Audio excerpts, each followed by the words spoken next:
بری آج کی کولیبریٹو ویڈیو ہے نوریہ خان کے ساتھ اوریجن آف سلیوری. سب سے پہلے ہمارے چینلز مدیحہ ٹاکس، نوریہ کے چینل ہولی ہیومنسٹ اور اردو چینل نور-e-Ilm کو سبسکرائب کرنا مت بھولیے.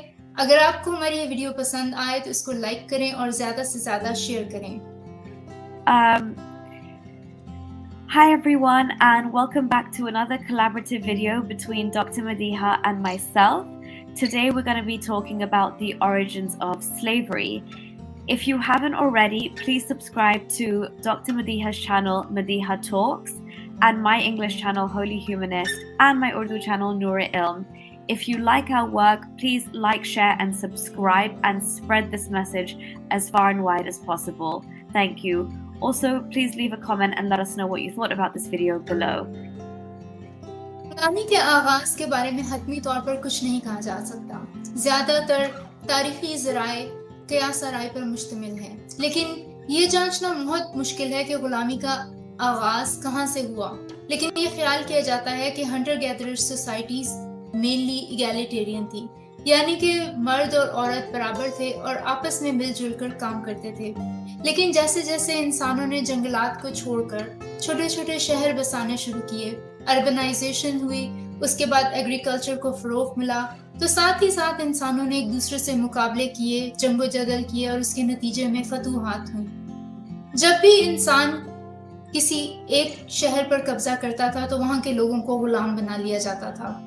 غلامی کا آغاز عام طور پہ ان 4 باتوں کی وجہ سے ہوا. یا تو جنگوں میں فتوحات کے نتیجے میں لوگوں کو غلام بنایا گیا، یا پھر کسی جرم کی سزا کے طور پر، یا خاندان کے افراد کی طرف سے خرید و فروخت کی وجہ سے، یا پھر قرض کی ادائیگی نہ ہونے کی وجہ سے لوگوں کو بنایا جاتا تھا. غلامی انسانی تاریخ میں درجہ بندی کی پہلی اداراتی شکل ہے. انسٹیٹیوشنلائزڈ ہائرارکی کی پہلی فارم ہے. یہ مارکیٹ کی معیشت یعنی کہ مارکیٹ اکانومی اور ریاست کے قیام سے یعنی نیشن سٹیٹ کی وجہ سے وجود میں آئی.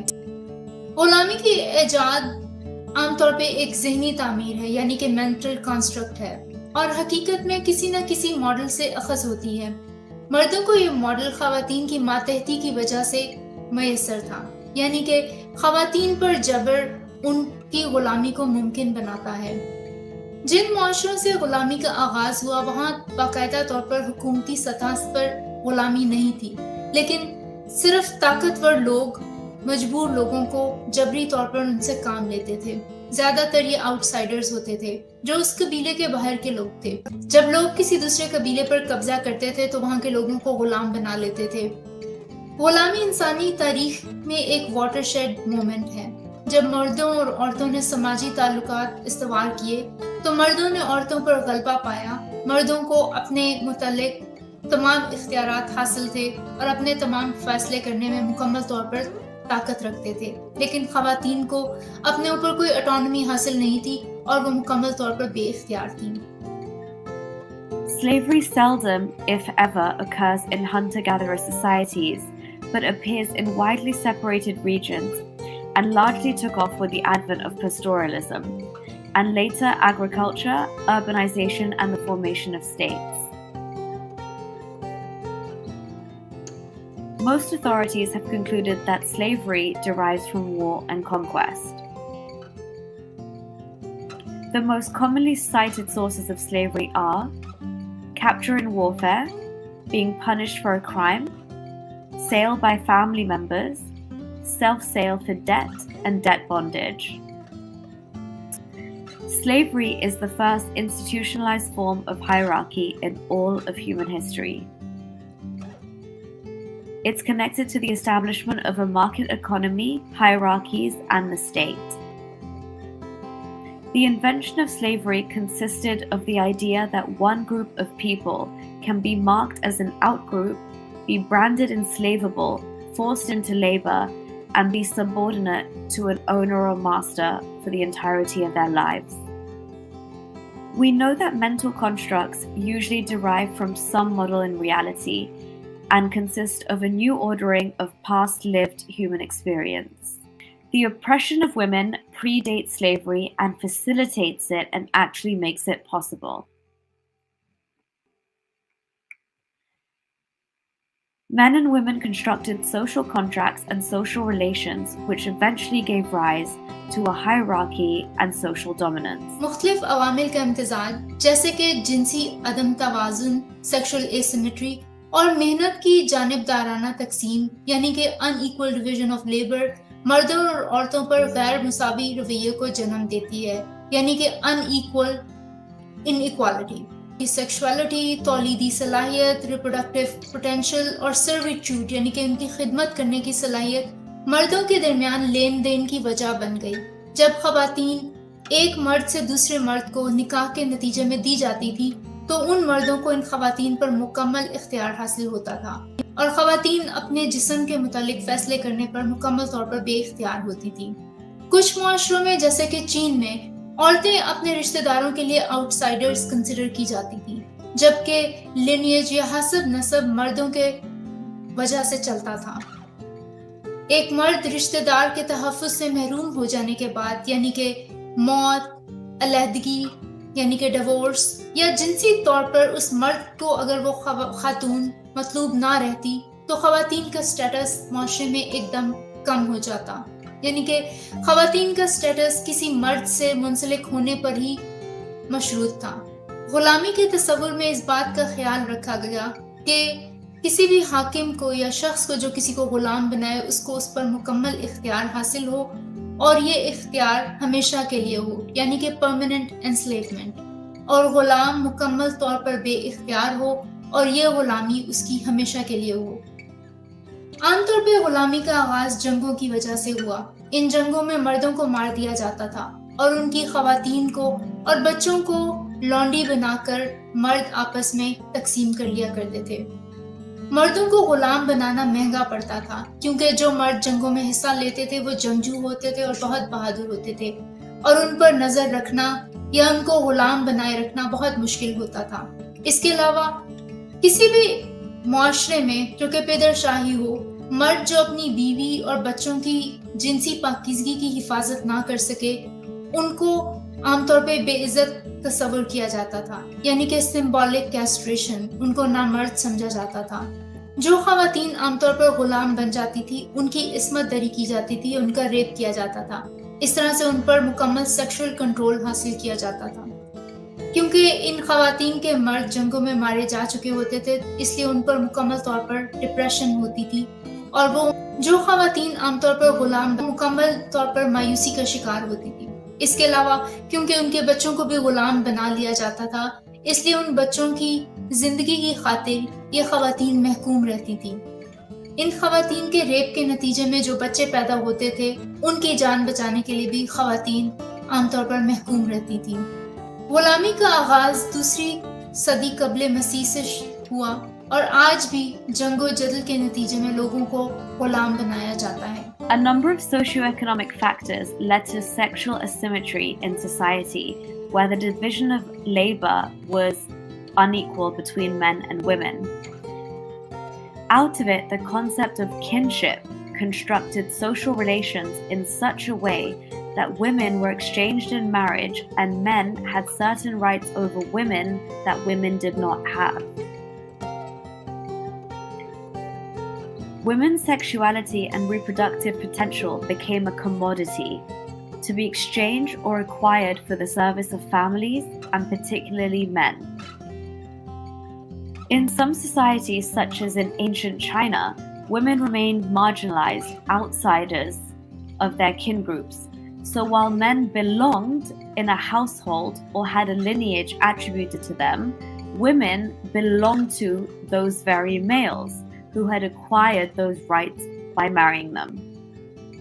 Once deprived of the protection of male kinship, through death, separation, or eventually by no longer being wanted as a sexual partner, women undoubtedly became marginalized in society.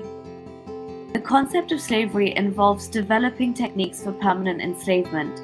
It embedded in the human psyche the idea that to have absolute dominance on one side and permanent powerlessness on the other were acceptable conditions for the human race to endure. Slavery began with women being captives as a result of warfare. Generally speaking, men had been killed for centuries because it was not cost-effective to enslave men. Because while men would usually retaliate, it would prove easier to kill them there and then on the battlefield. So rather than watch over male slaves, it was more efficient to capture the women. Since their male kin had been slaughtered, these captives had little to no hope of rescue, and their hopelessness is directly proportionate to their captor's sense of power. Male captors would often rape their female captives to exert the ultimate dominance over them. This is the ultimate form of power and exerting your power forcefully over another human being, and knowing that at the same time they would be dishonoring them according to the male psyche while having slaughtered their male kinship adds to the level of such sexual violence used in warfare as a tool. If women had children, the children would often become slaves too. And if the woman had become pregnant as a result of rape, she could only hope to secure her children's freedom and break the shackles of slavery. Sexual violence and genocidal rape has been used as a tool and weapon of war since as early as the 2nd millennium BC to the present day. Examples include the mass rape of Bengali women by the Pakistani army during the 1971 Bangladesh Liberation War. Two of the worst examples in human history were the sexual enslavement of women in territories conquered by the Japanese army and the mass rape committed against German women by advancing Russian soldiers. In the second half of the 20th century, cases of rape were documented in more than 20 military and paramilitary conflicts. कैदियों की अजियत जैसी समाजी मश्क या social practice जो कि दूसरी सदी BCE में शुरू हुई, अब भी ह्यूमैनिटेरियन रिफॉर्म्स, मोरालिटी, मॉडर्निटी और मोरल एथिक्स के बावजूद अब भी जारी है। 1971 की जंग में बंगाली खवातीन का मास रेप तो सब जानते हैं। इसके अलावा जब जापान ने चाइना के कुछ इलाकों पे कब्जा किया तो वहां पे खवातीन का मास रेप किया। इसके अलावा जर्मन खवातीन का मास रेप बाय रशियन आर्मी 20वीं सदी में मिलिट्री और पैरामिलिट्री के नतीजे में 20 से ज्यादा केसेस रेप के रिपोर्ट हुए। गुलामों पर तशद्दुद पितरशाही निजाम का एक इम्पोर्टेंट हिस्सा है। गुलामी का आगाज तबकाती सिस्टम यानी कि क्लास सिस्टम से भी पहले का है। इज्जत का तस्वर मर्द के लिए तो ये है कि वो मुकम्मल तौर पर बाइख्तियार हो, अपने तमाम फैसले करता हो और आज़ादाना तौर पर नकलो हरकत करता हो। लेकिन खवातीन के लिए इज्जत का तस्वर ये है कि वो एक मर्द की वफादार बनकर रहें और अपनी सेक्सुअलिटी की हिफाजत करें उस मर्द की खातिर। बेसिकली खवातीन मर्दों की एक प्रॉपर्टी हैं। इज्जत सिर्फ मर्द की होती है, खवातीन की नहीं। ये तस्वर कि औरत की इज्जत उसके कंवारपन में है और उसकी अपने शौहर के साथ जिनसी वफादारी या जिनसी खिदमात पर मुनहसर है, ये तस्वर दूसरी सदी कबले मसीह में अभी पूरी तरह तैयार नहीं हुआ था। गुलाम खवातीन की जिनसी गुलामी पितरशाही निजाम की डेवलपमेंट और एक्सपेंशन का एक इम्पॉर्टेंट पार्ट है। जब खातून एक मर्द की मिल्कियत में आती है तो जिनसी तौर पर उसको गुलाम बनाना उस पर एक नफ्सियाती कंट्रोल हासिल करने में मदद देता है। पहले औरतों को महकूम बनाया गया, फिर मर्दों ने उन पर जिनसी कंट्रोल हासिल किया और इलामती तौर पर दूसरे मर्दों पर अपनी बर्तरी हासिल की। ग्रोह की खवातीन को मातहत करके और बाद में इन असीर कैदी खवातीन पर जिनसी तशद्दुद करके मर्दों ने दूसरे कबीले के मर्दों को नीचा दिखाया और ये अमल आज के दौर में भी जारी है। Social practices like the torture of prisoners has been resistant to progress, to humanitarian reforms, and to sophisticated moral and ethical considerations. Because it is a practice built into and essential to the structure of patriarchal institutions and it's inseparable from them. It is at the very beginning of this system, prior to class formation, that we can see this occurring in its purest essence. The very concept of honor for men embodies autonomy, the power to dispose of oneself and decide for oneself, and the right to have that autonomy recognized by others. But women under patriarchal rule do not dispose of themselves and decide for themselves. Their bodies and their sexual services are at the very disposal of their kin group, their husbands or their fathers. Women do not have custodial claims and power over their very own children. Women do not have honor. The concept that a woman's honor resides between her legs and in her quote-unquote virginity, and in the fidelity of her sexual services to her husband, was not yet fully developed in the 2nd millennium BC.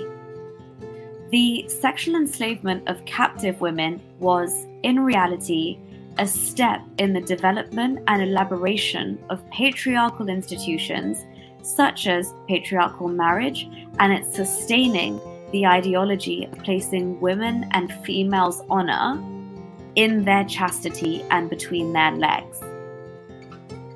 The cultural invention of slavery rested as much on the elaboration of symbols of the subordination of women just as much as it did on the actual conquest of women. By making women within their own group subordinate and by capturing women, men learn the symbolic power of sexual control over women and exerting a sexual superiority over men.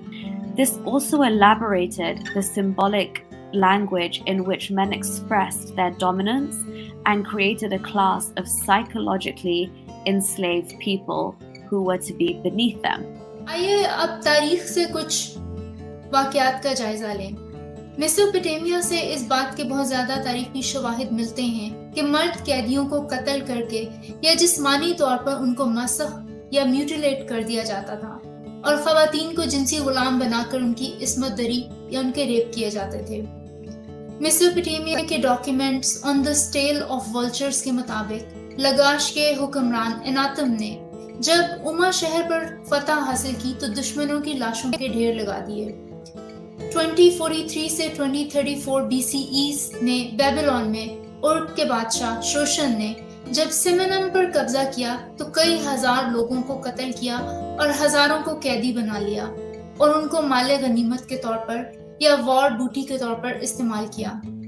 माले गनीमत में इंसान, बच्चे, ख़वातीन और दूसरे सामान शामिल हैं। जंगी कैदियों को रस्सियों से बांध दिया जाता था या फिर बॉक्सेस में बंद कर दिया जाता था। कुछ प्री सार्गोनिक टेक्स्ट के मुताबिक इलाम के शहर में कैदियों को अंधा कर दिया गया। एक और टेक्स्ट के मुताबिक जो कि टेम्पल ऑफ बाओ से मिलता है, उसमें बताया गया कि बहुत सारे नाबीना गुलाम थे जो टेम्पल की खिदमत पर मामूर थे। एसीरियन टेक्स्ट से इस बात के शवाहिद मिलते हैं कि जंगी कैदियों को अंधा कर दिया जाता था ताकि उनको डिसेबल कर दिया जाए। There's overwhelming historical evidence for the prevalence of the practice of killing or mutilating male prisoners and for the large-scale enslavement and rape of female prisoners. The earliest reference to the treatment of enemy survivors is in Mesopotamia and date from 2500 BC.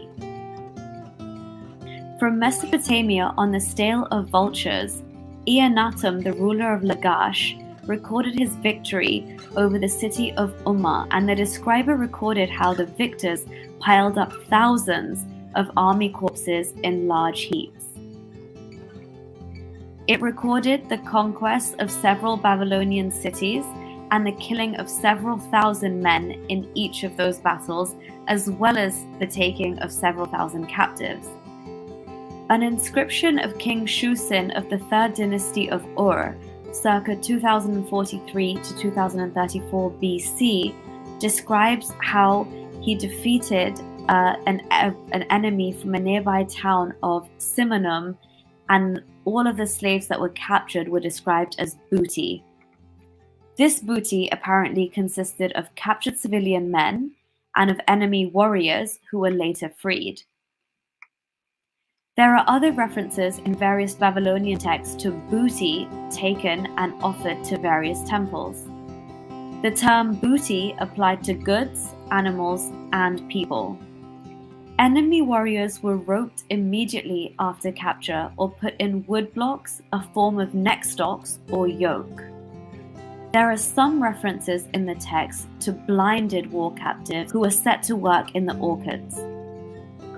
One of these texts is pre-Sargonic and deals with 12 male captives from a city in Elam who were blinded. The other text, the records of the temple of the goddess Bat in Lagash, which has been earlier cited, also mentions blind men working in the orchards. In this case, Assyriologists have researched the meaning of the term Igidunu, which could suggest 13, and that it may mean unskilled, therefore metaphorically blind, or Gulb, the word is, tends to think that they were blind captives. The putting out of the eyes of 14,400 Manasseh, circa 1250 to 1200 BC, included 14 captives being taken by the Assyrians, and it's recorded in an inscription of Shat. The Old Testament also, interestingly, mentions a number of cases of the blinding of prisoners of war. Samson in Judges 17:21, Zedekiah in 2 Kings 25:7, and the story of the men of Jabesh, 2 Samuel 11:2. Herodotus writes in Book 6:2 of the Scythians blinding all prisoners of war. जैसे कि नूरिया ने आपको बताया कि कैसे कदीम text में कैदियों को अंधा करके उनसे काम लिए जाते थे, इसी तरह एंशिएंट चाइना में भी जहां गुलामी आमतौर पर ताजीरात के निज़ाम से बाहर निकली, यानी कि पीनल सिस्टम, जिसमें आमतौर पर कैदियों को म्यूटिलेट किया जाता था, उनको मसख किया जाता था सजा के तौर पर, पनिशमेंट के तौर पर किसी भी जुर्म की, या तो उनको कैस्ट्रेट कर दिया जाता था, यानी कि उनके उज़्वे तनासुल को काट दिया जाता था, या फिर चेहरे पर टैटू बना दिए जाते थे, उनकी नाक और पांव काट दिए जाते थे। इस तरह से उनको कैस्ट्रेट कर दिया जाता था या मुकम्मल तौर पर मस्क कर दिया जाता था। इसका इतलाक आमतौर पर मुजरिमों को होता था और किस शख्स को किस हद तक सजा देनी है ये भी उसके जुर्म पर डिपेंड करता था। हान कानून के मुताबिक मुजरिमों की बीवियों और बच्चों को मर्द और ख़वातीन गुलामों के तौर पर जब्त कर लिया जाता था और उनके चेहरों पर टैटूज बनवा दिए जाते थे। इस तरह मस्कशुदा अफराद का एक अलहदा निचला तबका बन जाता था और वो लोग जो कि म्यूटिलेटेड नहीं थे और जिस्मानी तौर पर सेहतमंद थे, वो इन पर सुपीरियर थे। ये कैस्ट्रेटेड मर्द आमतौर पर हरम के गुलाम या हैरम्स की प्रोटेक्शन के लिए गुलाम के तौर पर सेलेक्ट कर लिए जाते थे, क्योंकि उनसे दूसरे मर्दों को कोई खतरा नहीं होता था, ना ही ख़वातीन को। कदीम चाइना, मेसोपोटामिया में बड़े पैमाने पर यह प्रैक्टिस जारी थी। इसी अमल की वजह से चाइना, पर्शिया, एंशिएंट रोम, बेजेंटाइन, मिस्र, शाम और अफ्रीका में सियासी ख्वाजा सुराओं का एक वजूद अमल में आया और ये इन गुलामों की पसमानदगी को जाहिर करता है। दूसरा ये कि किसी भी शख्स की गुलामी को तकवीत देते हुए या उसको बरकरार रखने के लिए उन पर मेंटल और फिजिकल कंट्रोल और सेक्सुअल कंट्रोल को जाहिर करता है। 2350 BCE के टेम्पलर ऑफ लगाश के राशन की फहरिस्तों में मंदिर के तमाम मजदूरों को उनके स्टेटस के मुताबिक काम दिए जाते थे। गुलाम ख़वातीन और बच्चों की एक अलग फहरिस्त थी और आमतौर पे वो ऊन की तैयारी और कताई में मसरूफ रहते थे या फिर वो किचन में काम करते थे या शराबकारी के लिए, जबकि कुछ गुलाम मलका के घर की हिफाजत करते थे। 2000 BCE से पहले हरम का कॉन्सेप्ट नहीं था। 2000 BCE से पहले हरम का कॉन्सेप्ट नहीं था। इस इब्तदाई दौर में जहां पर हरम का कोई रिकॉर्ड मौजूद नहीं है, टेम्पल ऑफ बाओ यानी कि बाओ के मंदिर के मखसूस मामले में बादशाह के घर का कोई रिकॉर्ड मौजूद नहीं है।